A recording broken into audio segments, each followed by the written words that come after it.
and welcome to 8 Tracks, a show where we look at 8 tracks that share a theme. This week's theme is Joyous Jams. As always, we want you to follow along with the playlist in the description. That's either on Spotify and YouTube. You can listen to all the songs as we say, or before. We don't care, we just want you to have heard them. I'm joined this week by Katie, as ever. I was going to say same as it ever was, you know. Same as it ever was. Same as it ever was. That's not on this list. That's not on the list, but it could have been. It could have been. It's a great song. Been. It's a fucking great song. How are you doing anyway? I'm alright, how are you? Aye, alright. How's life treating? Alright, how about you? Aye. Oh, you're just mirroring today. Mirroring what? Mirroring who? Just like Throwing it back. Serve I'm return, it back. serve Yeah, return. I'm Serena Williams, bitch. Oh. If you're Serena Williams, I'm Naomi Osaka. The new you're good not shit. pretty enough. No, You're really, not pretty really enough. not. Jesus. This week we wanted to pick a podcast full of songs that make us happy because this second lockdown is dragging the arse out of it. It's all a bit Are we shite. still on the second? I thought we were on the third. It feels like the fifth, but it is still the second. We are all dour as fuck. Mm-hmm. I don't think the winter weather's helping. So let's listen to some music. Let's be happy. Yeah. Let's be some shiny happy people. Katie, would you like to introduce your first song? Yep, sure. My first pick is I Hate Myself and I Want to Die by Nirvana. It's Territorial Pissings by Nirvana. Is that Territorial Pissing? No. No, I Hate Myself and I Want to Die is a Nirvana song, isn't it? It's just like Pretty Pretty Please Kill Me by Adam Sandler. On my knees, pretty, pretty, please kill me. I want to die. No, my first pick is Shiny Happy People by R.E.M. Don't know if you'd caught that. Track 1. 1, 2, 3, 4.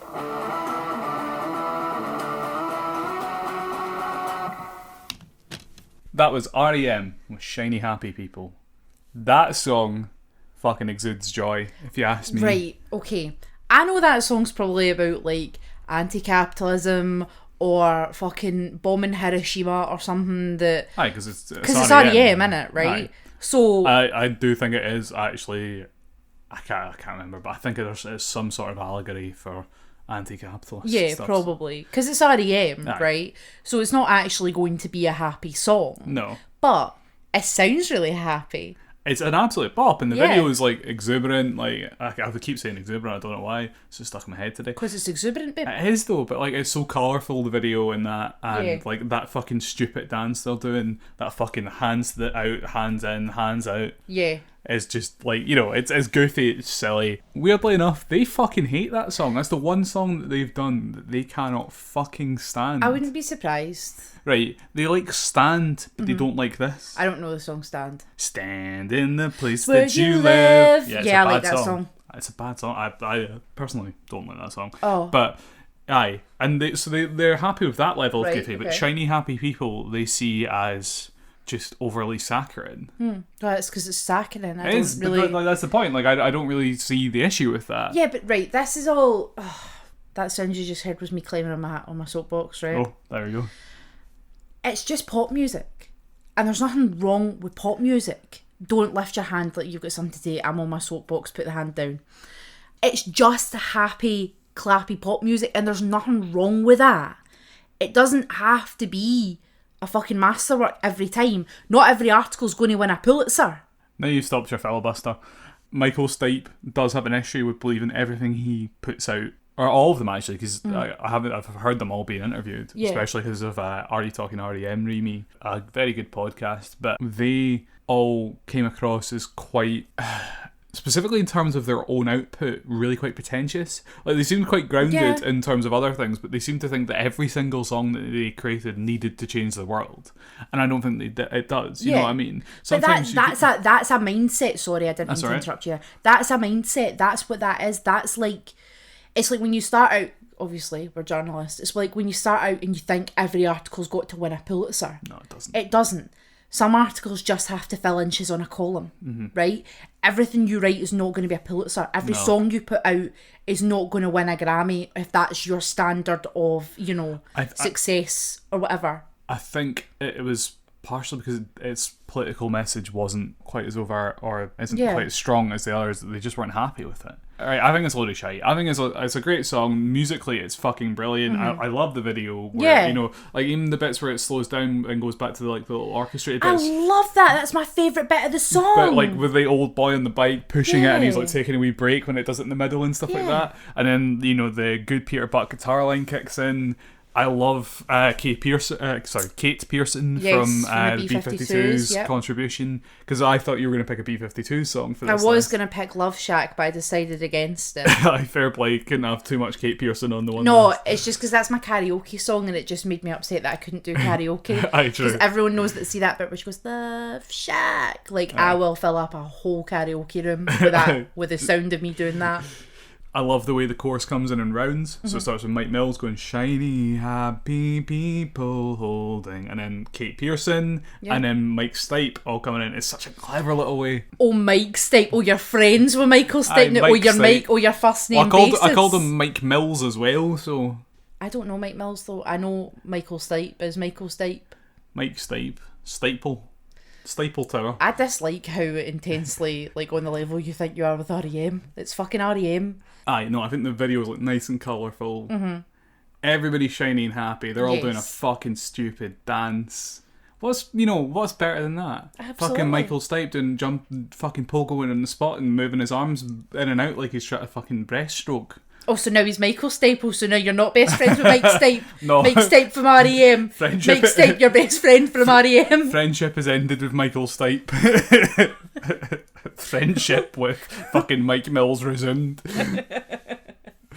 Don't get me wrong, I like R.E.M's music quite a lot. I think they're one of the bands I never want to meet, because they all seem like, apart from the drummer who quit before they all finished, because he just wanted to like have a wee farm. That was it. So he just left. There's something inherently about R.E.M. that kind of just, it annoys me a bit. Right, just a wee bit. Yeah, just like, I love a band with a message, right? Love a band with a message. Love a moment of political, up here observation thinking, right? It's the same. See when Radiohead, when you try and talk to them about how they shouldn't play Israel and they just go, fuck off. It's like when you say, Michael Stipe, do you have anything to talk about that isn't about saving whales? And then he just goes back to sticking his dick in a whale's blowhole. Like, proverbially speaking, I'm not saying Michael Stipe fucks whales. No, that's alleged. That's an alleged remark there. It's very that. Like, I can see where you're coming from, though, because it's like pretentious message rock band. You two are up here. Oh, they're up the fucking God, sky high.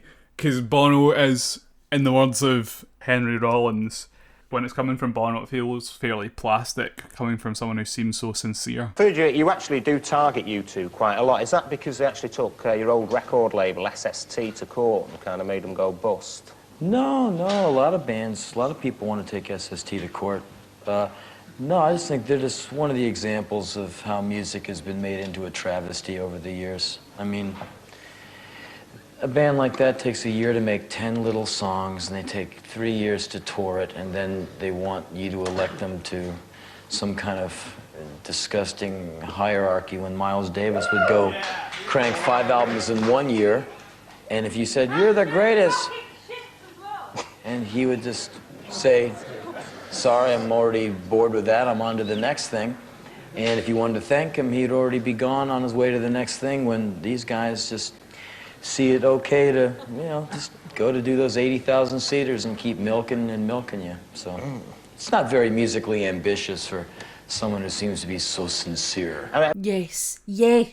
Henry Rollins once again saves the day with a good quote. I think that's right. I think I'm slightly misquoting that. It sounds like some Henry Rollins would say, doesn't it? He said it on a British TV show. I can't remember. It was probably like fucking, what was that one on Channel 4? No, it was Pop World. No, it wasn't Pop World. It was Sunday in the Morning. Right. It was a comedian, not Frank CD UK. Not Frank Skinner, but Alive and Kicking. It was Alive and Kicking, wasn't it? I think. No, it wasn't Alive and Kicking. It wasn't Alive and Kicking. I'm just saying British TV shows. You're just saying morning shows names. I am, now. yes. I think R.E.M. do err on the side of being too pretentious. Yeah. But great song. Yeah. Flows really nicely. Beautifully. And it's just bouncy and it's happy, and then it slows down. It doesn't make you get tired of that same kind of bounce to it as well. It's a very clever, trick going to kind of slow part in the middle just to kind of ease you back into it so you don't get tired of the same stuff. Yeah. But apparently, alleged whale shagger, Mike Stipe, as you know him, doesn't like it very much. No, they all fucking hate it. And they'll never reform, apparently. Oh, yeah? Yeah, they said it's very unlikely they're ever going to get back together. Although 3 of them played together last year. Oh, was it just EM? That was a bad joke. And on that terrible fucking joke, we'll move on to my first pick. This is someone who's worked with Big Mike Stipe on a fantastic song, but it's not that song. This is a much happier song than that. It is Loud Like Love by Placebo.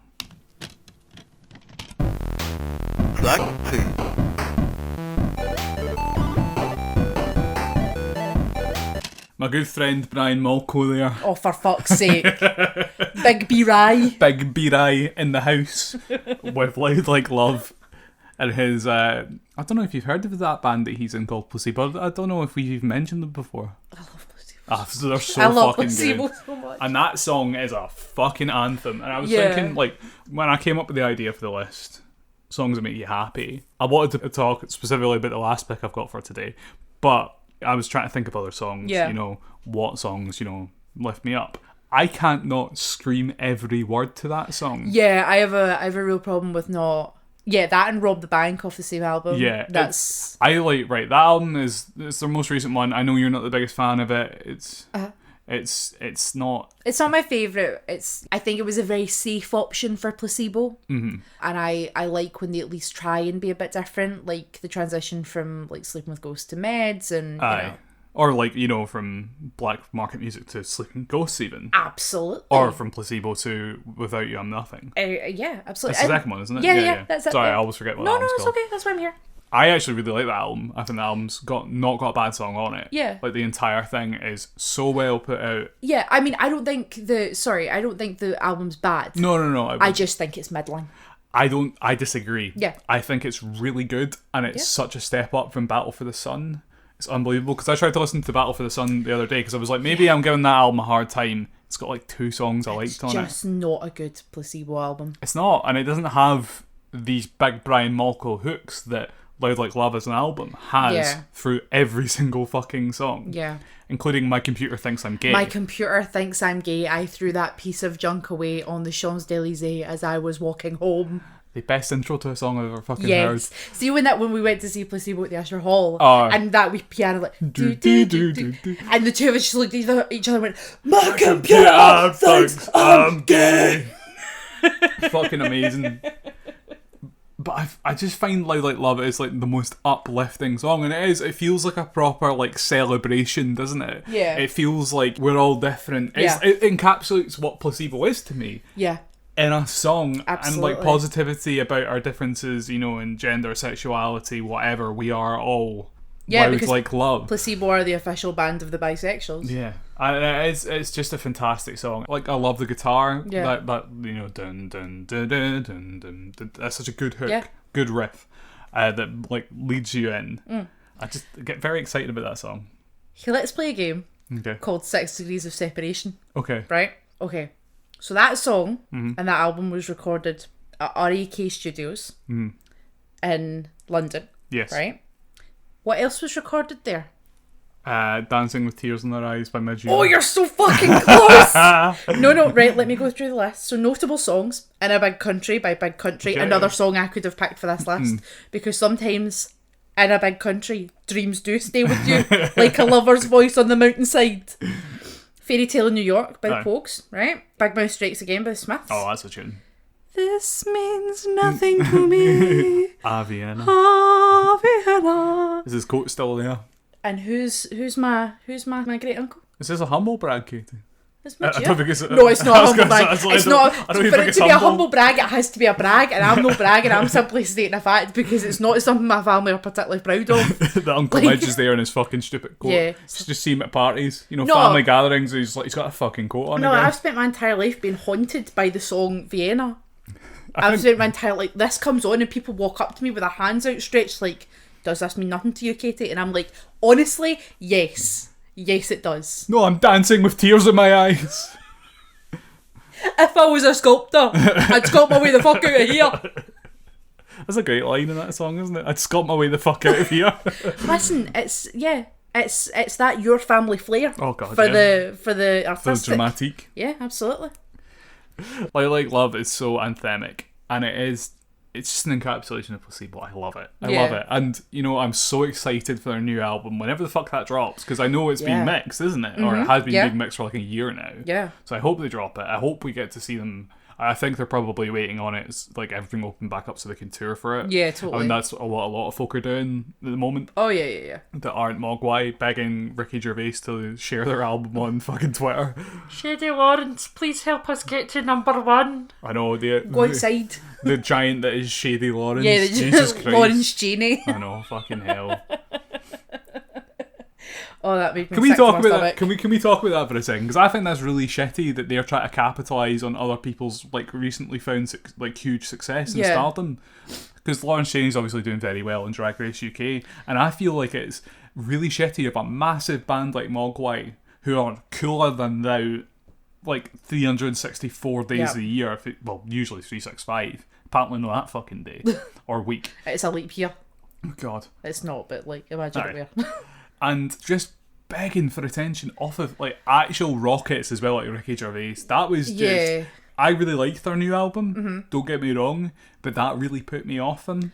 I mean, it's like that to me. Like, you spend, maybe that is your goal. It's the same as what we were talking about earlier. Like, not every article's going to win a Pulitzer, right? Aye. But like, maybe your goal is to get a number 1, right? Maybe you do think, oh, it'd be pretty cool to get like a fucking like instrumental post rock band to number 1. Mm-hmm.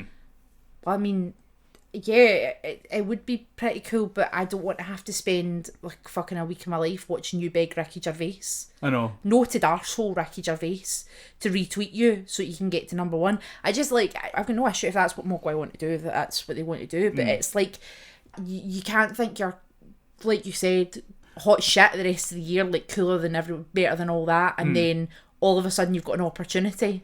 Oh, aye. And it's like that. Everything's out the fucking window. Yeah. And you're just begging on the, for attention. Yeah. Like, and it's, I don't know. I do have an issue with that. I really, really It fucking felt do. it felt a bit forced to me. I did mute every single hashtag and every single member of Mogwai on Twitter for a week just so I could get some peace from it. I'll be honest as well. Like, it'd be different if it was just like, please go and listen to our album. Yeah. They're asking you to buy it and buy it again and buy it again. I'm just like, In a pandemic, in a global I pandemic. know, it feels tone deaf as fuck. Yeah. As someone who creates things, I really appreciate when anyone listens to anything that we do. Oh, yeah. And it seems that Mogwai, 3 middle-class boys who are living or made a living off a working-class aesthetic, Yeah. really have lost touch with... To me, it seems like they're making music to make money. Yeah. And while that is a valid career path, I hope I never feel like that. Yeah, I mean, I have no horse in this race. I've got none whatsoever. Because I sell my soul every day to get money from my writing. Like, that's No, all but it there's a is. difference between writing articles and begging people to buy your album on Yeah. Twitter, begging random celebrities to retweet you. It's just Yeah, I think, to gently summarise, the whole thing was a bit of a riddy. aye, a bit I of think a it was a fucking bit of a riddy. riddy. Lost a lot of respect for them that day. Yeah. Like, I could, because the next one was like, because you know how one person does it and then Aye. everyone does it, like the lassie who put Gorilla Glue in her hair. Aye. Then all of a sudden everyone in the planet's putting Gorilla Glue in their Aye. hair, being like, it was a hoax, and all of a sudden their hands are stuck to their hair. Like the teens eating Tide Pods on Aye, TikTok. aye, yeah. that's the one. But like, after Mogwai did it, Maximal Park tried to get their new album Aye. to number 1. They managed to get to number 2. And do you know that way, have a bit more kind of understanding of Maximal Park doing it. Mm-hmm. A bit more underdog energy from them. Yeah, because they're not Mogwai, who are massive, and I've never Yeah, ceased to Maximal have. Park don't play the hydro. And I was gonna say they've never ceased to have a huge following. They're doing scores for movies. They Yeah. like literally opened for The Cure the last time The Cure toured. The Yeah. fucking Cure. I mean, so did the Twilight Sad, but that's no, not- but like, if we're being honest, the Twilight Sad opened for Mogwai, who opened for The Cure. Okay, you've got me there, yeah. Like, they are second billed underneath The Cure. Yeah. That's saying something. Yeah.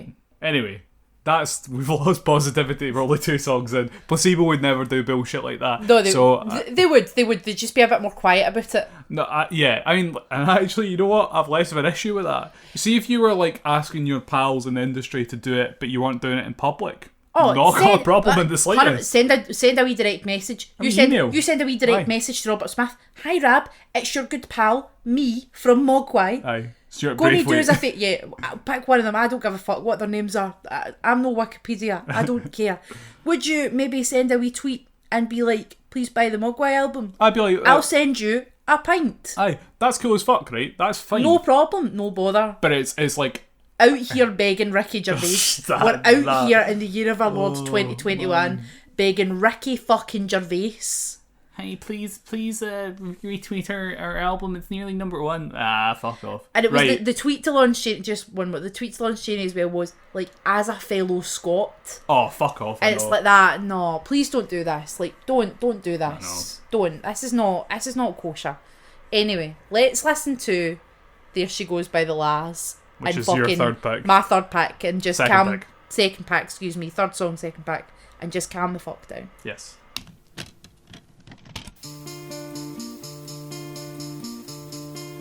Track 3. That was the Laz. That was "There She Goes," right?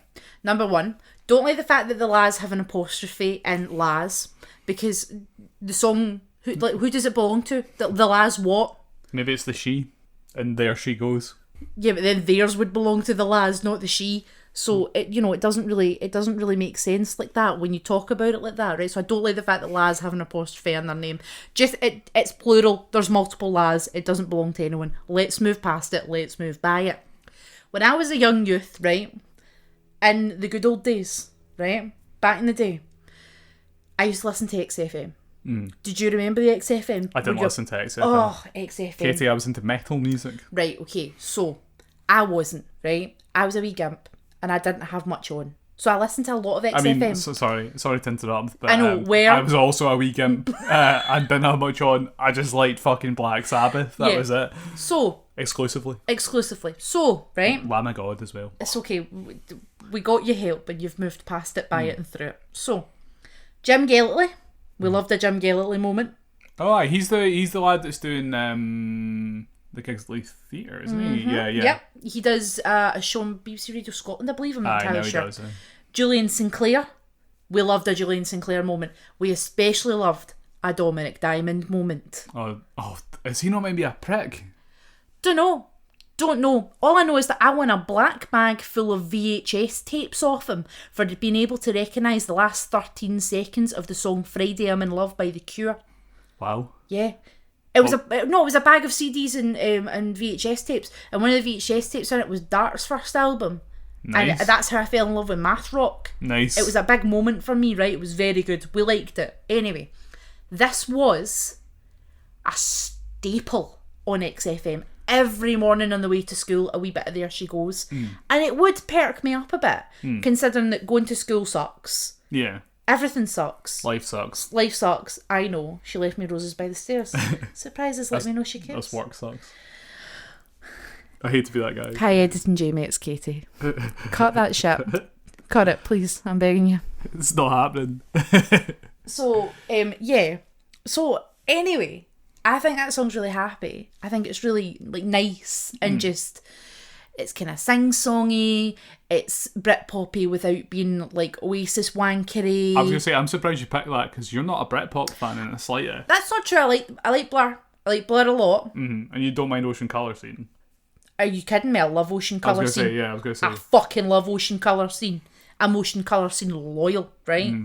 But I do think that song's just a wee bit beautiful. I think it's a good song. Again, it was on Fourth One all the time.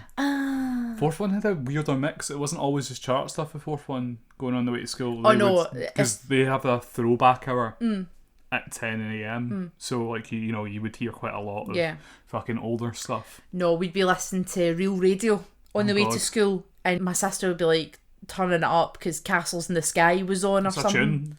Yeah, it's a banger. I know that now, but at the time I was like, oh my god, don't play that. It's not real music. It doesn't have a guitar in it. Oh my god, it's not real music. It's not There She Goes by the Laz. It's not. It's not Time Is Running Out by Muse, the best song ever written. Did you actually think that? Yeah, of course I did. I prefaced this earlier by saying I was a wee gimp. Is that the line? I won't let you bury it. It's running out. The face you're pulling make me so like I've never been less attracted to you. That's because that's what Matt Berry look. Not Matt Berry. Matt Bellamy. Matt Bellamy. That cunt. That's what he looks like. Yeah, the second worst mistake Kate Hudson ever made. Fucking hell. What's the first one? Music. The film. The Sia film. Music. Oh god. Oh fucking hell. Aye. That's pretty high up there. Aye. I like that song. Yeah. It is fairly classic. And it again played to death on the radio, but I'm still not tired of it. No, so because it's less than 3 minutes long. That's it. It doesn't overstay overstay its welcome. I like the guitar is like really good. It's nice and chorusy. That riff, that is a really good hook into a song. I mean, like, to be honest, if you're hanging out with folk back in the day and they picked up a guitar, that was probably one of the things they would play. Oh yeah. Along with fucking Nothing Else Matters by Metallica. Unless you were there with me and you got 74, 75. I'd rather hear 74, 75. That's a good song. Jesus. Fucking, I never even heard that till I was much older. Oh really? Song. Yeah. That was one of the first songs I ever learned to play on the guitar. Trying to think of actual songs wise, I don't know for me, because I went through school, so I had to do all the fucking rock school books and stuff like that. I didn't. I had a guitar teacher, and he was Green Sleeves. Oh. Wish You Were Here was one of the first ones I ever learned, really? actually, by Pink Floyd. Oh, and that's still a good song, so I'm quite happy with that. No, my guitar teacher would just be like, what song do you want to learn how to play? Yeah, and I said Wish You Were Here on my... Oh, right, okay. Because I had private lessons and school lessons. Right. I do like There She Goes. Yeah, it's a nice wee song. It's just a... And I just can't stay. I do like that he does that kind of thing where he kind of rasps his voice up for that second He bit. puts it through his nose. He goes proper nasal. Yeah. And he does... And I just can't contain. He adds the songs, a bit, the music, it's all coming out there. he adds a bit of gravel to it in his throat as well when he's doing that, because he's singing very sweetly for the rest of the song. And I do like that. It's clever use of dynamics and like vocal technique. Ooh, making it sound fancy now. But it is one of these like songs that you wish you wrote as a songwriter, because do you know how much money that would fucking make? Mogwai wish they wrote that. Because that makes all the fucking money. Because how many adverts has that been on? I was just how about many to say fucking like compilation CDs has that been on? Yeah, it's like how Craig Nichols from the Vines never needs to write another song because he wrote Get Free and Ride. Aye, that's it. And that's it, because it was an Apple commercial. That's it. There you go. Bye. Well, I was going to say it's the same with Gang of Four, but I don't think Gang of Four were writing music. No. That's my favourite. That was actually kind of what introduced me to Gang of Four. Yeah. Was there's an Apple, I'm fairly sure it's an old Apple advert that has Damaged Goods on it. Oh, really? Aye. Because it just sounded like the indie rock that was in vogue at the time. Yeah. Because, while Entertainment was a very edgy album in the 80s, by the time Arctic Monkeys and that were coming about in like 2006, it was kind of like the fashion. Yeah. So to speak. A la mode, as it were. Yeah, and I'm fairly sure Damaged Goods was on it. Oh, there you go. Just the guitar, I think that burning. Anyway, I'll stop doing impressions of instruments. That's all this podcast does. It's me going like a fucking human robot guitar. Speaking of human robot guitars, my next pick is Dance Hall Days by Wang Chung's. I'll try that again. Try that again. My next pick is nostalgic favourite, Dance Hall Days by Wang Chung.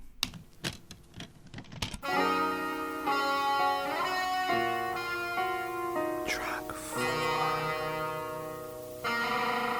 So that was Dance Hall Days by Wang Chung, and I'm joined right now by Cornholio, apparently. From I've got my t-shirt up over my head, and I'm asking for TP for my bunghole. Fucking hell. Are you just doing that because we picked very dated songs for our Joyous Jams? Yes. Yes. So that was, Dance Hall Days by Wang Chung. Yes. A song pretty much about nostalgia, in the same vein that you see stuff like Norman fucking Rockwell by Lana Del Rey trying to ape today. But I think this is one of the most successful capitalizations on nostalgia I've ever felt. I've never heard a song that feels so nostalgic quite like this. Even from the first time I heard it. Okay. Which I have quite strong fond memories associated with this song, because back when we started uni and I just moved in with Cameron, and Joanna was still kicking about quite a lot at that point as well before she moved away. We were all hanging out a lot, and the song would inevitably come on at some point in the night. Yes. And it was just like, this is like a really nice period in my life, and I could feel it. Yeah. And like, so this song like added to it, and now it's like forever associated with it, and that and Smell You Dick are like Of course. kind of merged into that one period of my life. But that like, even like looking at the video, it's all like Norman Rockwell-esque for images of America and its quote unquote heyday. And yeah, I feel like production wise and instrumentation, and even in like the lyricism, it really captures that nostalgia nicely. Sure. Sorry, I just went on a big rant about nostalgia. It's okay, I just had a big rant about XFM. I think there's something like otherworldly about the production of that. I don't know how they managed to quite achieve that feeling. I think it's like high end buried in the mix, like high end synth like buried in the mix. Sure. To like keep that ethereal quality to it.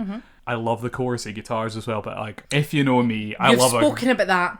I love a chorusy Yep. guitar. It's probably my favourite guitar effect. Is if you've ever heard anything I've ever written, like musically as well, it's drowning in fucking chorus, because that's just how I hear things.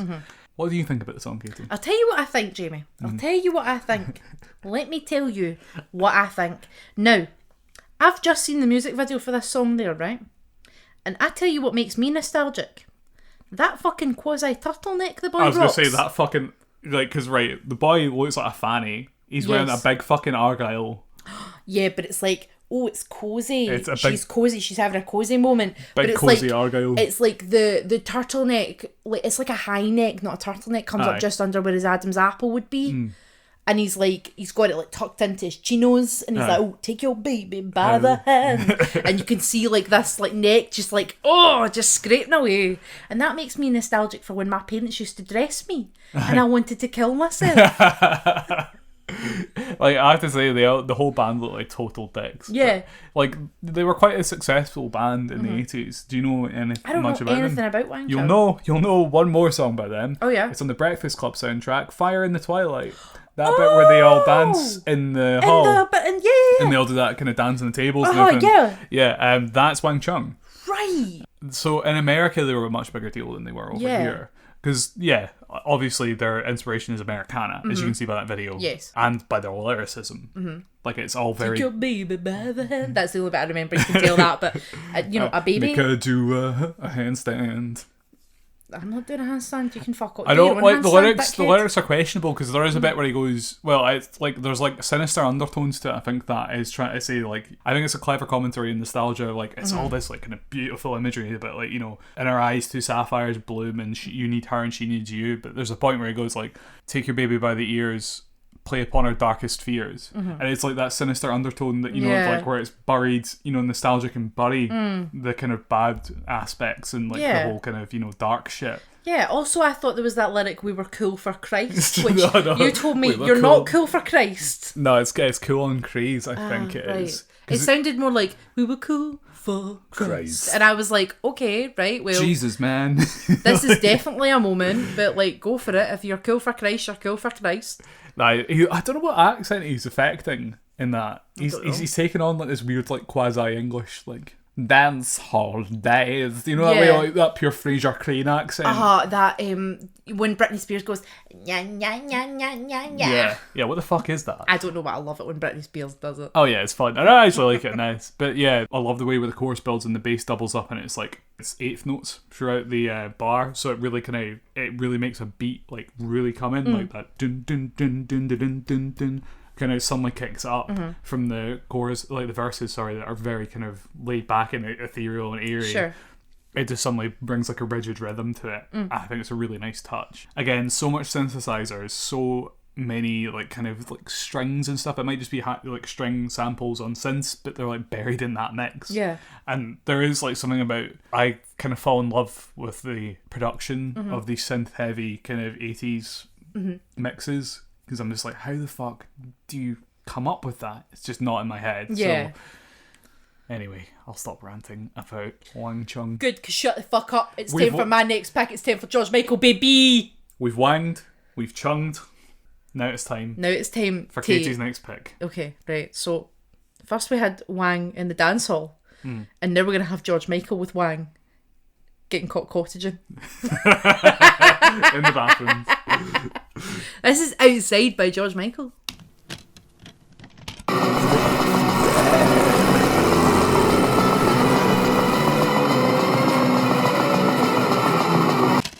Okay. So that is the greatest ode to outdoor sex that has ever been written. Really is. Exhibitionism at its finest right there. So let's talk about the song Outside, right?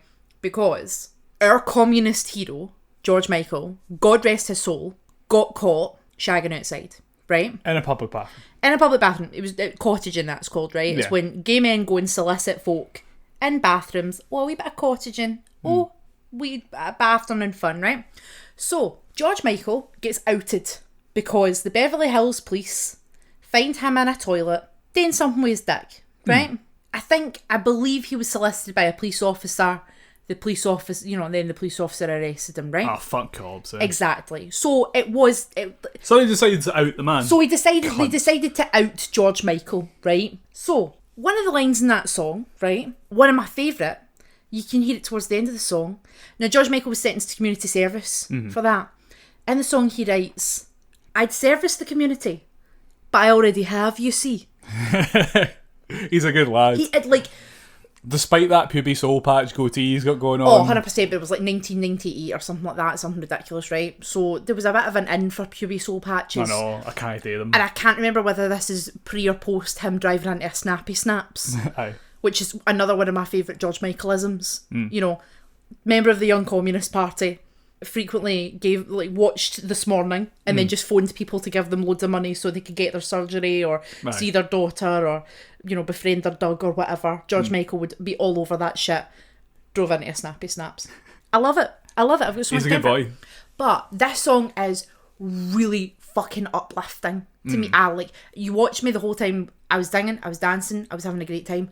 But I find that the additional layer of knowing this is George Michael taking control of his narrative as a gay man and saying, fuck you, you fucking entrapped me, you forced me to come out, you forced me to look everyone I didn't want to in the eye and say I was gay when I was not ready to fucking do that. And now to say big fuck you, I'm going to create a song and an accompanying music video where I dress like a Beverly Hills cop in a toilet which has been transformed into a disco. Yeah. While loads of people are shagging outside. Fuck you. Fuck you. Fuck everything you stand for and fuck you. Like George Michael, something I really admire about George Michael is he took control of his own narrative. It's like a lot of people don't like Harry and Meghan Markle's, right? But fuck you, that's just them taking control of their narrative. If you're not in control about what's been said about you, you have to do something about it. And that's what fucking George Michael did. Why is there so much discourse about them? I don't get it. I don't get it either. But then, we're against the royals anyway. Yeah. So it literally, I don't give a fuck what they think as long as they're not pedos, like the fucking rest of them. Yeah. Alleged. Yeah. I don't like. I don't give a apart fuck. from Prince Andrew, he's a pedo. But it's that. Like, can you imagine sitting there having all this private information about yourself, being a private citizen, and then you're outed by the fucking LAPD? Aye, and they're cunts anyway. And you have to do something to take control of that. So you look them in the eye and you write the song Outside and you say, I don't give a fuck. You can make me serve as much community fucking service as you like. I don't give a fuck. I'm George Michael and I am shagging tonight. Aye. And I'm doing it what I want. So fuck you. Oh, I've got so much time for George Michael. I miss George Michael. George Michael and Anthony Bourdain. I miss them every day. I'm not the biggest George Michael fan. I actually prefer George Michael's solo stuff to Wham. Oh yeah, and I like that song a lot. But then a lot of George Michael's solo stuff is kind of dancier in itself. It's less reliant on 80s pop, and it's more like, well, that whole track was based over a disco beat. Yeah. Obviously, a nod to the queer culture that Absolutely. he came up in, and it is just catchy and it's good and it's anthemic. I think if you go back to the first episode where you are shouting Wham rap at me and I'm not having a great time. Absolutely. I feel like George Michael's solo stuff is far more serious and I can take it far more seriously than I can take Wham. Yeah. And I don't have any problem with Wham. I think, but I just much prefer George Michael's solo stuff. Apart from his god-awful cover of True Faith. It's not a good song, but I will say, Wham's kind of mid to early stuff suffers from the same kind of REM, shiny happy people syndrome. Like, Wham rap is, as I said in episode 1, a song about how you shouldn't have to produce something in a Thatcherite, Britain in order to have value. Club Tropicana is about consumerism. Yeah. All of these things it's very much like George Michael, like, oh, saying something serious, but putting over a disco beat so you don't notice and you can dance to it. It's just like, say it. Like, Yeah. that's my issue with it. It's just like, say it. Yeah. If you're going to say it, say Yeah, it. totally. I think he held his cards quite close to his chest, though, and I don't have a problem with that in the way that I have a problem with REM, like, because in, like, Radiohead, like, they pick one cause that they won't shut up about, and then when you come at them with other things they've done wrong, they go, I know, see. Like, George Michael I would say REM have less of an issue with that. Okay, I was meaning Radiohead. Yeah. I was going to say, I don't mean that's fair to REM. Yeah, okay. Well, I take that back then. But George Michael, very much, like, he didn't talk about these things as far as I'm aware. Like, you know, he came from an immigrant family. Like, I think he was from Cyprus, or his family were from Cyprus. He was Cypriot. I'm not entirely sure. But yeah, so, you know, he has all these kind of layers. And he was like, okay, I'm keeping these layers to myself. One layer gets busted open by the LAPD, and then he does his big fuck you. And that big fuck you is the song Outside. Yeah. And I fucking love it. I put it on in the car, I've got all the windows down, and I'm screaming, yes, I have been bad out the windows. Aye. And I love it. It's fucking great. It is. It's just such a powerful song. A powerful song. It is. Right, let's change speed a bit. My next pick is Nighttime Sky by Nick 13.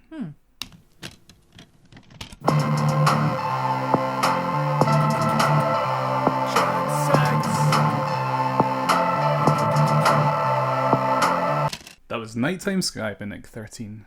Yeehaw. Yeehaw. So, what you might not know was, when I was in high school, I was big into punk music, as I am now. But then from that, I branched into psychobilly, specifically in 5th and 6th year of high school. And I got really into country/psychobilly music. I'm less so into it now. But Nick 13 was in a psychobilly band called Tiger Army, who I was literally fucking obsessed with. I used to walk about with their symbol on a belt buckle to school, which was a tiger's face with bat wings, because, you know, gotta be edgy, gotta be fucking emo. But I really liked their music, and it was basically punk music that incorporated skiffle beats and double basses. And I was into bands like Necromantics and horror pops and stuff like that.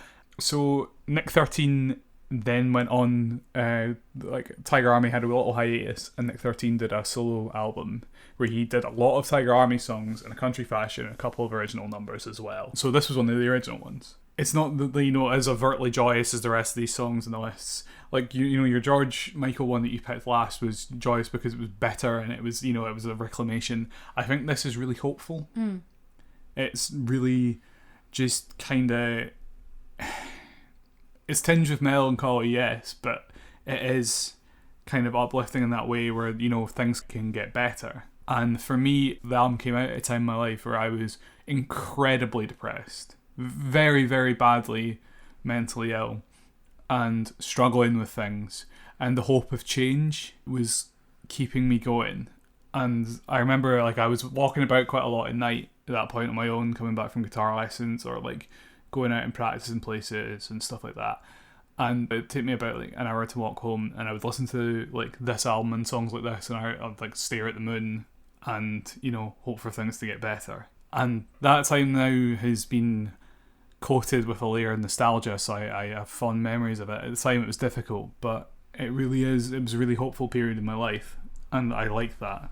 And that is a layer of joy that I think is important to acknowledge and talk about.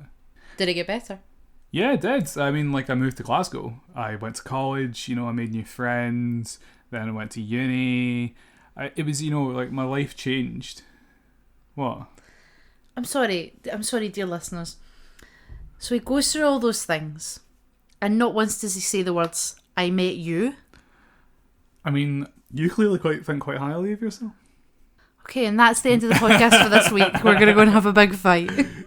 I mean, like, yeah, I moved to cities, I went to college, and everything really changed for me. I was still quite badly depressed, but at least, you know, there was a new city and, you know, new experiences, and I could manage it better. I didn't feel like I was stuck in a rut in a suburb of a city that I, at the time, and again now, don't particularly much enjoy. It was a period of transition in my life, and it was the beginning of that. And yeah, it was nice. It was nice, and everything opened up. I did eventually meet Katie, who's very nice. There we go. My God, She's a it's like smashing personality. oh my God, it's like pulling fucking teeth. That's my least favourite thing. Can I tell the story? Am I allowed? Is it too long? No. I was at a comedy night trying to get built into somebody. Like you do when you go to a comedy night, you try to I get built into something. And I was at the It front. wasn't me. No, it wasn't you. This was long before you, I'm afraid, darling.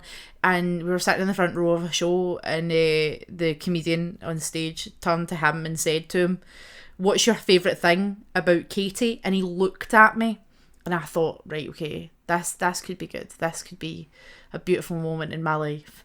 And he said, her personality. It was like a moment of like sheer devastation, and I was like, I just looked at him and I went, you couldn't even have said I've got smashing tits. You said my personality. My fucking person. That means nothing. Like, a personality has facets. That means fucking nothing. No. And that was when I knew I was going nowhere on that one. For me, like, this song it's from a period of time, of great change and great upheaval.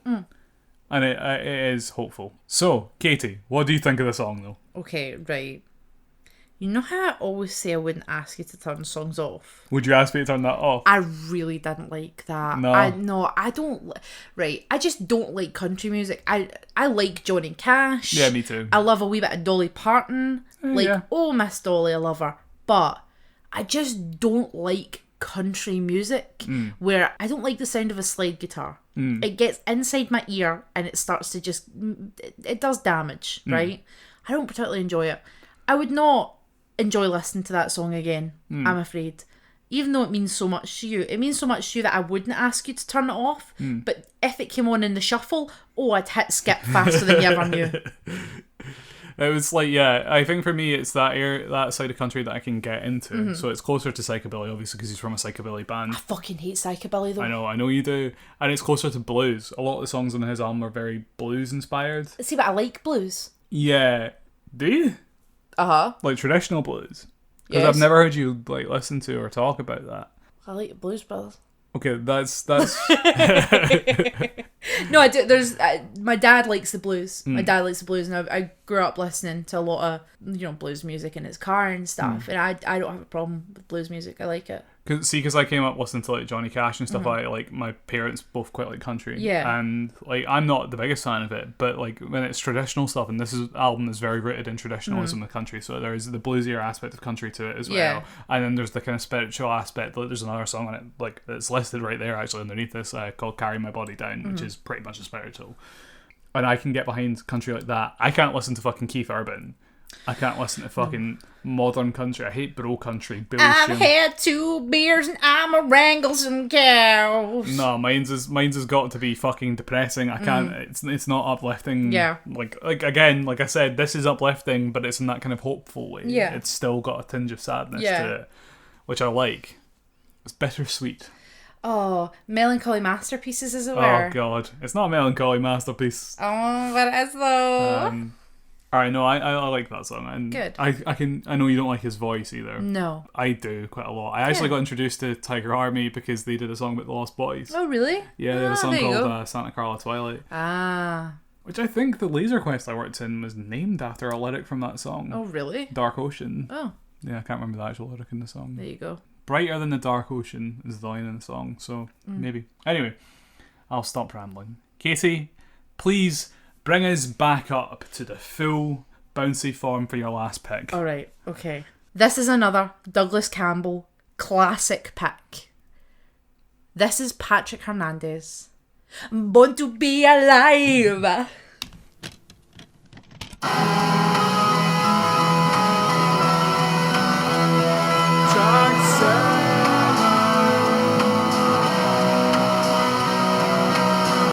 It's good to be alive. It is, and we were born to be alive, I think. Is that true?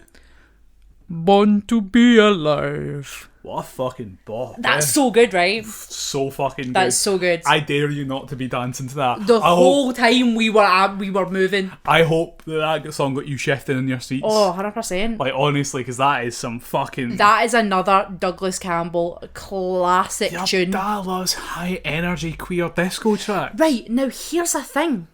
This came out in 1979, before the advent of queer disco, which happened around like kind of 83, 84. So while I would put it in the same ballpark as Male Stripper by Man to Man Makes Man, Parish, Classic Jam, also in one of our other lists, it hasn't had that kind of resurgence that things like Man to Man and all that have. It definitely should. It deserves it. It's Oh, better. 100%. I would say that's better than Oh, would you really? Male Stripper. Oh, I love Male Stripper. That's one of my favourite songs. I think this is really clever, but this reminds me of, like, who are the guys who did the safety dance? Oh, Men Without Hats? Yeah, Men Without Hats. Yeah. Men Without Hats. It reminds me of Men Without Hats. It reminds me of Devo. It's Yeah, that kind 100%. of, you know, that weird kind of dance. Yes. Because it is strange. Like, Oh, yeah, 100%. Although, actually, you know, comparing it to someone like Devo, speaking of which, we heard his insane cover of Head Like a Hole yesterday. Yeah, What the fuck is that? it's- Whoa.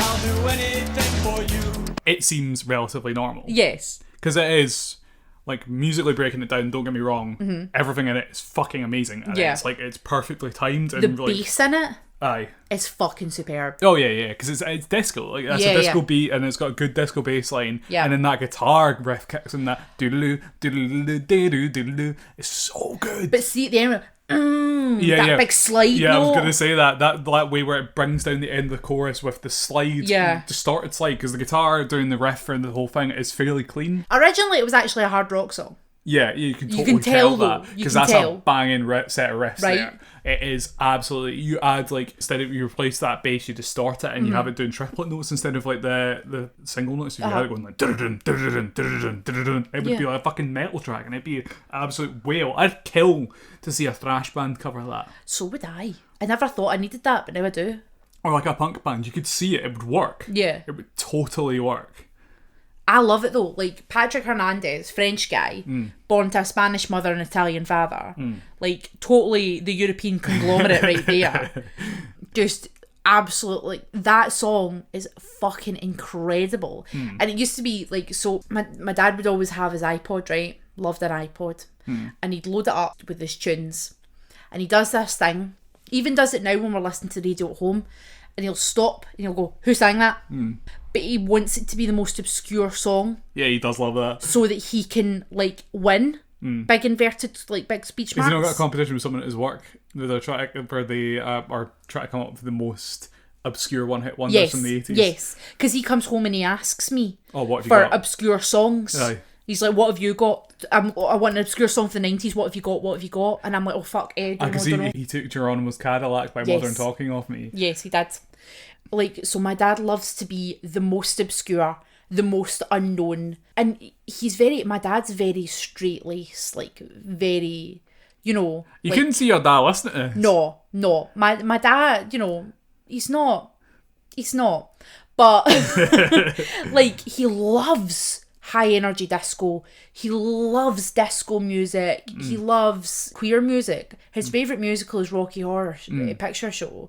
Like, which totally surprised me as a youth. When my best friend and I were watching it on VHS in my living room and he burst into the living room singing Sweet Transvestite. Yeah. He kicked the living room door open and started screaming, I'm just a sweet transvestite. And my dad also can't sing, so it's very much like a... Yeah, it's a classic Doogie Campbell moment. I think it came from when he grew up in the kind of like alternative scene that he was into, because a lot of people Yeah. went from Alex Harvey to the like with this flamboyant style Absolutely. of like you know glam to Absolutely. well glam punk to kind of you know queer disco or Totally. like Yeah, Rocky my dad went from Alex Harvey to New Romantic. Aye. Because my mum and dad met in a bar in the West End of Glasgow, and she remembers walking into the bar and seeing a guy in a leather jacket and motorcycle boots, and then when he turned round he had a ruffled shirt on and she was like, I'm gonna fuck this guy. Like, to put it coarsely, she was like, that one's mine. Aye.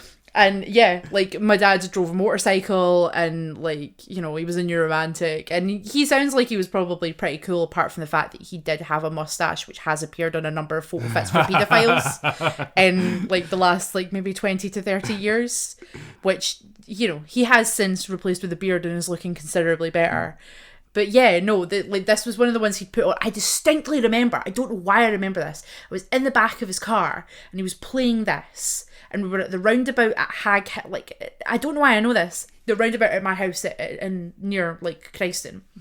And he stopped the car at the roundabout and nothing was coming. And he turned round and he pointed at me and he went, who sang this? Who sang this? Who sang? And he wouldn't move the car until I said Patrick Hernandez.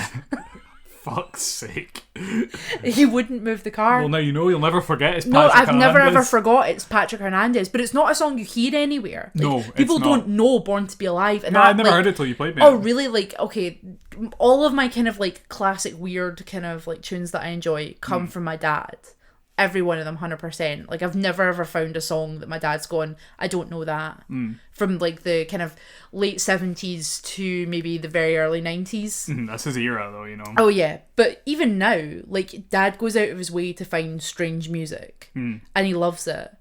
Like, when he found out that I got into Nine Inch Nails, he was like, "Well, Johnny Cash's version of Heart's better." Like, he prides himself on knowing everything about music Aye. and being able to take you down with it. I mean, Trent Reznor agrees with that. Yeah, I know he does, but like it was that very like lean into the mic and goes, "Johnny Cash's version's better though, isn't it?" It is. But he You didn't know. fucking write it. I know that. So, like, yeah, my dad's got really cool taste in music. Really cool. And he used to collect a lot of special edition records, which were then promptly destroyed by his sister.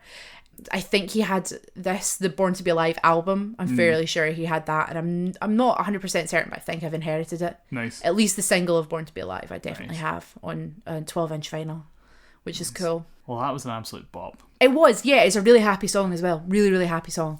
And Because you are born to be alive, baby. You are Yeah. born to be alive. we're keeping up the pace with this last pick.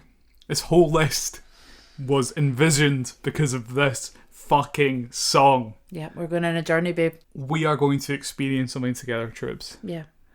It's Scatman's World by Scatman John.